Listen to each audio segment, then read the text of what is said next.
if you want to analyze the political system, and if you want to see who's at fault, if you want to see why, what brought in the rot in the system, there are too many factors that you have to take into consideration, and one of them is the system itself. You have to understand the system within which politicians operate. You have to understand how they function within the tolerances of the system and how they abuse loopholes within the system. Every system has got a loophole. Yeah, we can't say that we have a perfect system here. So every system has got a loophole. So it's too broad a topic if you want to talk about the causes of the rot, or why is there rot in Malaysian politics. Let's talk about the system. Okay. I'm sure you've heard many a time. You've heard politicians, you've heard lawyers, you've heard activists saying that the Malaysian political system, or the Malaysian system in general, is Westminster based.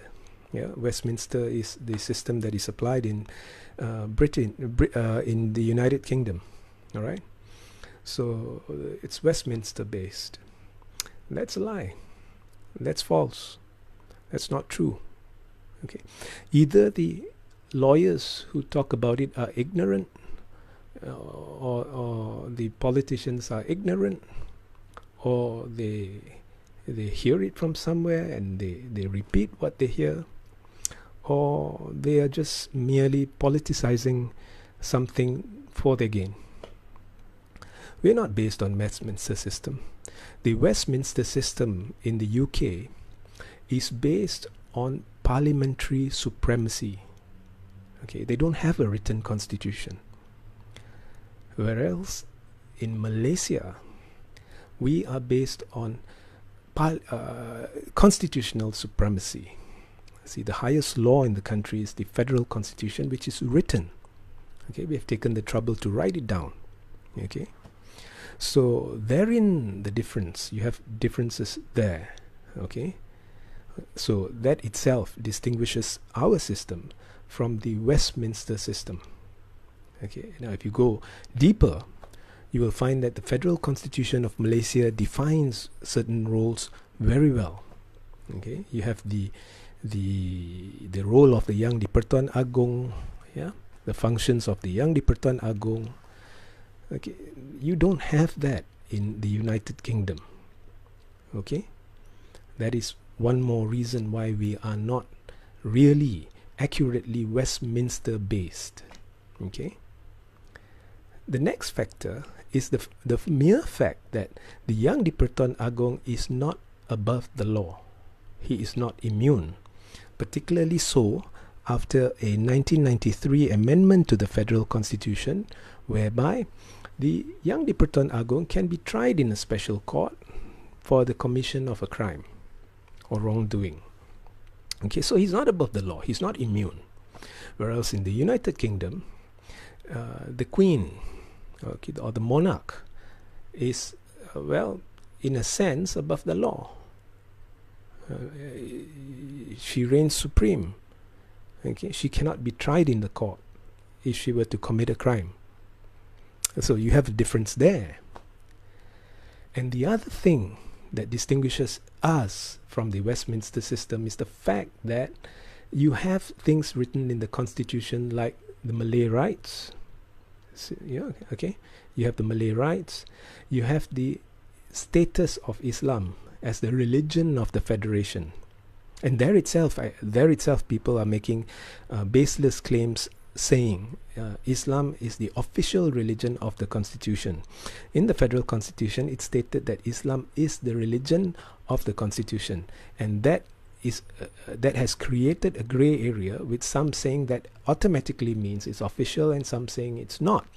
But irrespective of that, you have these things stated clearly in written format in the Federal Constitution, that the Malays have special privileges. I'm sorry, not rights. Yeah, privileges, and Islam is the religion of the federation, and the constitution spells out very clearly the rights of the non-Muslims in the country. Non-Malays in the country. The freedom to profess any religion they want. Yeah, so it's there. Okay, you don't have these things in the written anywhere in the United Kingdom in a constitutional format. You don't have that. So we're not Westminster based in the truest sense of the word. Okay, we may be loosely based on the Westminster system, but we are not Westminster based. Okay, so that is itself is a fallacy that is being propagated by politicians, by lawyers, by activists who don't understand, who listen from one party and just spew it out to others as if they understood or they understand precisely what the Westminster system entails and why ours is the same as the Westminster system. So it's a lie. Okay, so we're not Westminster based. And the next thing when you talk about the system under which our country operates, okay, is the fact that in the federal constitution it's very clear that a Malay has to be a Muslim. So you see around the world, when you talk about politics, when you talk about the system, when you ask someone what drives politics in the UK, all right, or what drives politics in the US, okay, they will tell you that it's culturally driven, or it's economically driven. The number one concern of the people is the economy, and that's what the politicians harp on, or so on and so forth. Now in Malaysia, okay, it is race, religion and culture driven. All right, that's another thing. Okay, but this is not a system that is carved in stone. It's not written in the constitution that Malaysian politics has to be based on race, religion or culture, but those are the endemics of it. It's the reality of it.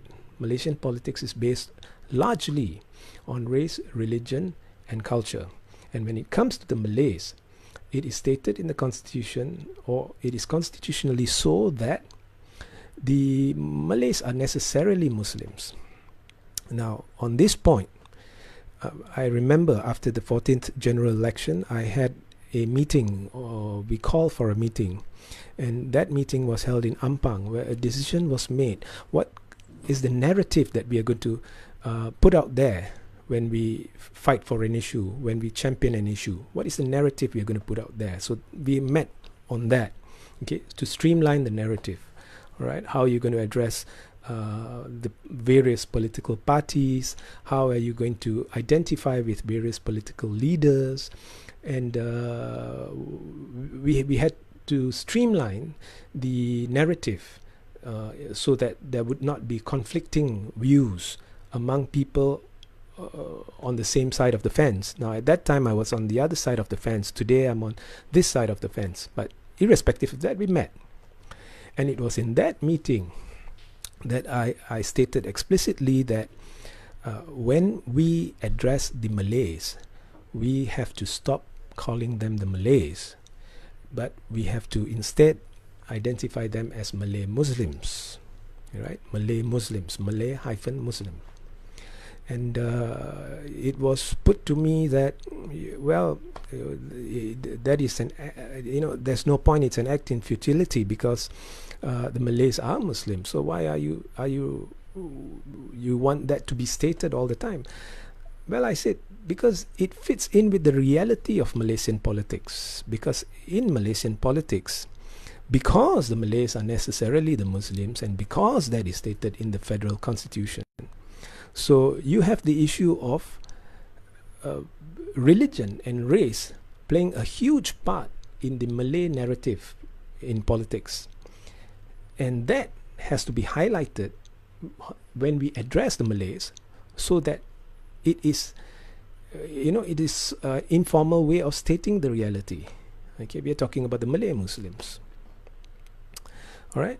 When you talk about the Chinese, you're just talking about the race, because you have Chinese Buddhists, you have Chinese Taoists, you have Chinese Christians, you have Chinese Muslims.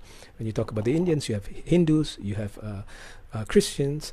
But when you talk about the Malays, you're talking about Muslims. So I said the reality of the situation is that when you're dealing with issues related to the Malays, you're dealing with the Malay culture, and you're also dealing with the religion of Islam most of the time.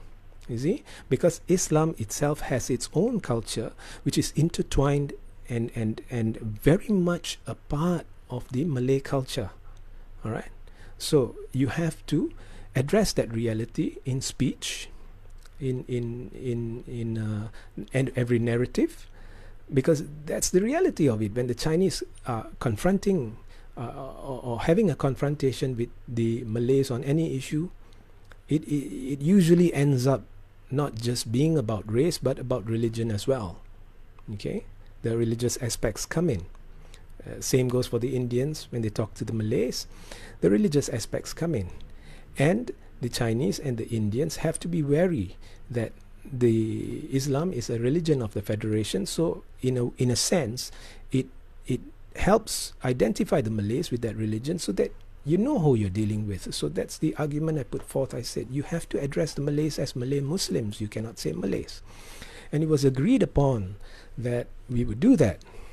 And it was also agreed upon that we would no longer say, when we address the DAP, we would no longer identify them with the Chinese, because after the 14th general election, the Chinese were fully behind the DAP, and we were worried.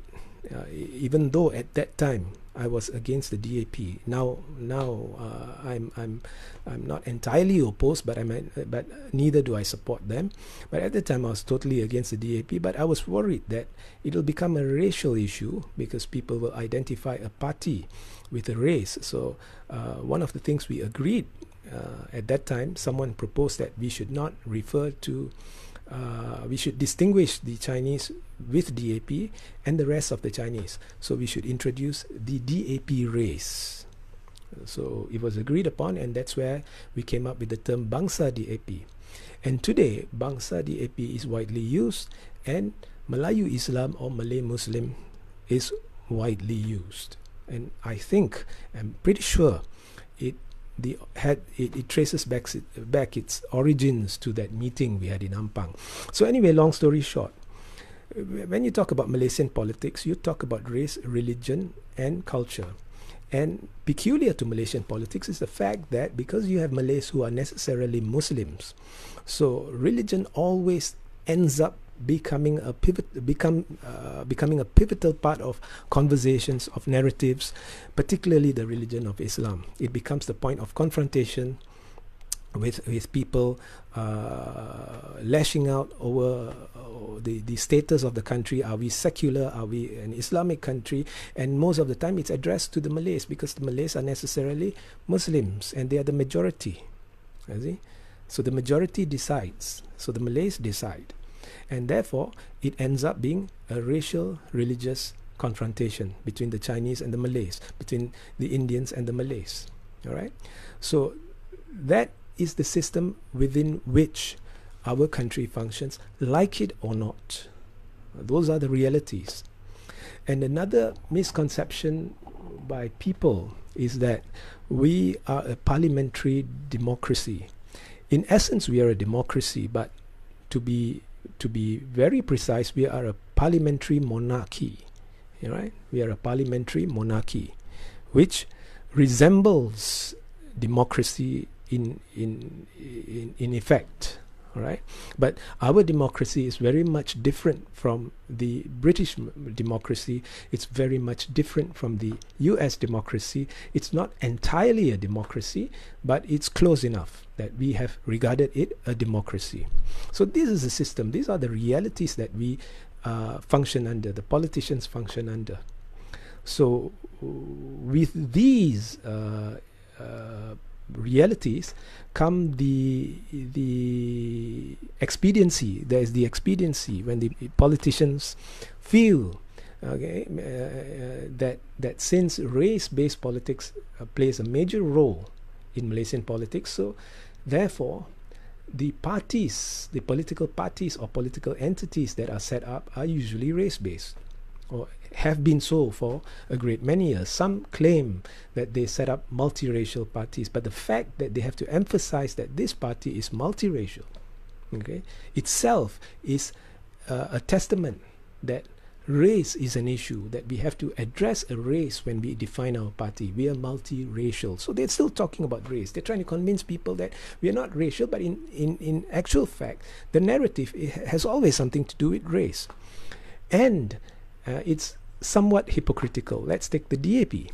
Nobody identifies the DAP as multiracial, even though it is. Everybody identifies the DAP as a Chinese party. Nobody identifies PKR as a Malay party, and it's not. It's multiracial. Everybody identifies PKR as a Malay dominant party. Technically, they're right, and even though it's multiracial, so it's hypocritical in that sense, and it's also hypocritical because they want to convince people, oh no, we're moving away from race-based, but the fact that you have to keep on harping on the fact that you're multiracial itself makes you racial, whereas Malay-based parties are usually race-based and religion-based. UMNO, for instance, UMNO is a Malay-based party, not constitutionally, because you have non-Muslims in UMNO, but it has generally been accepted as a Malay-based party. And because Malays are Muslims, it's necessarily also an Islamic party. Yeah? PAS identifies itself as an Islamic party. The difference is when you identify yourself as an Islamic party, you could have Malays and you also could have non-Malays in PAS, although the trend has been that PAS is a Malay-based party. All right? So you see they play with identification. There's a lot of hypocrisy surrounding that, but in actual fact, you're talking about the same thing. Then you have Parti Bersatu, Pribumi Bersatu Malaysia, which was set up essentially. It is Muslim based, but it's a Muslim based party in essentially. Yeah, it's a Muslim-based party, although we were told recently by its president that they were opening up to non-Muslims, but it's going to continue being identified as a Muslim-based party. And you have Pejuang, which is a Muslim, Malay-based party, and that makes it an Islamic-based party. It's not wrong. It's not wrong to have these because these are the realities in Malaysian politics. Nobody is saying it's bad, but that's how it is. Race, religion, and culture play a huge part in Malaysian politics, and that is actually where things go to pot, because you have politicians today who are not steering people away from race-based and religion-based polemics. They take advantage of it because it's so much a part of the system, it's so much a part of the constitution, it's so much a part of the structures of political parties that they take advantage of it. The media takes advantage of it, and when you have the echo structure, political echo structure, then you have the media, which is polarizing the nation, keeping people divided along racial lines, keeping people divided along religious lines, because it serves to the purposes of respective parties and respective media channels. Because media channels, a lot of media channels, not all, I'm not saying all, but a lot of media channels in this country are affiliated one way or another with some parties, okay, directly or indirectly. Okay, the star is somehow linked to the MCA and so on and so forth. So this is polarizing society, and as time goes by, people are getting disillusioned, and people are getting discouraged, and the more that they get discouraged, the lesser the need, the lesser they see the need to come out to vote. So there is a possibility we may see a slight decline in the numbers that come out to vote in this coming general election. COVID or no COVID, you see, people are going out and going about their affairs like usual. So I wouldn't say that COVID is going to be a factor that hinders people from coming out to vote. But you may see a slight drop. I do not know, but people are disheartened. Not so much because what happened in G14, not so much because what happened in after the Sheraton move. Yeah, that contributed to people's disgust for politics. That contributed to the people's attitude towards voting. But put that aside. Generally, race-based politics, religion-based politics, and so on, which is being propagated by parties, by leaders, is discouraging people. So over time, you would find that lesser and lesser people will go out to vote. All right? And when that happens, you give an advantage to political superstructures that are out of sync with the people, like Barisan Nasional. You see what happened in Melaka. People were so pissed off that Barisan Nasional and Perikatan Nasional had manipulated the circumstances that resulted in the state government collapsing before the state legislative assembly was due to be dissolved. And eventually the assembly was dissolved early and they had a state election.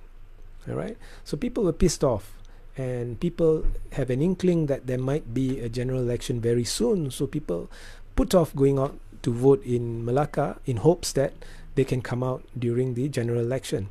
Now, when less people went out to vote, I mean, the drop was significant. Yeah? In 2018, you had 84% coming out to vote. In the recent Melaka election, you had only 65% coming out to vote. It gave an advantage to Barisan Nasional, even though Barisan Nasional is no longer the favorite. So you see, this is the effect you have. Okay, when you have a cryptic a political system that is cryptic, yeah, political realities that are cryptic, and that is merely going to make the system worse and worse, because those superstructures, political superstructures like UMNO, MCA, MIC, right? They are ancient dinosaurs. They not only are they out of sync with the people, the only currency they know in negotiating their way in the political arena is by playing the race card, is by playing the religion card. They only know how to pump up the adrenaline of the Malays, all right? So to get them worked up over non-issues. There is a threat by so and so. They over-exaggerate threats that don't exist to the religion, to the race, to keep people pumped up, to keep people hyped up, to keep people angry. They create the animosity between the Malays and the Chinese, the Malays and the Indians, particularly if you the Malays and the Chinese who are supporting the opposition. And they do that so that they can claim to be the saviors. And that is how they intend to stay in power, and that's their currency. They don't know any other way. They don't know any other way.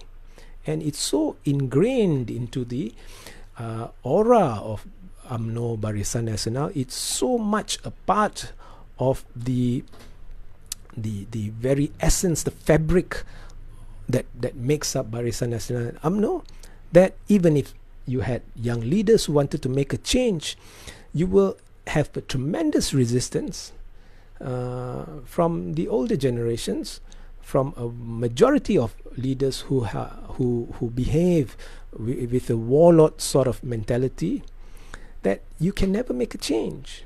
So that is the reason, that is the reason we have a rot in the Malaysian political system. And the only way to eliminate this rot is to destroy UMNO. I'm saying it outright. Destroy UMNO. UMNO is good to go. Barisan Nasional has to go. And for that matter, I think PAS should go. Right? As long as you have these people in the arena, okay, you're not going to have any changes. Or they have to be put in their place. So one way is for relevant parties that want to change to start a campaign to make people realize what I have just told you, but in a simpler way, and encourage everyone to come out to vote to destroy race, religion-based politics. Now, we're not saying religion is something we cannot talk about. It is important. It is important that everyone knows that Islam is the religion of the Federation. It is important that everyone knows that Malays have special privileges. Yeah?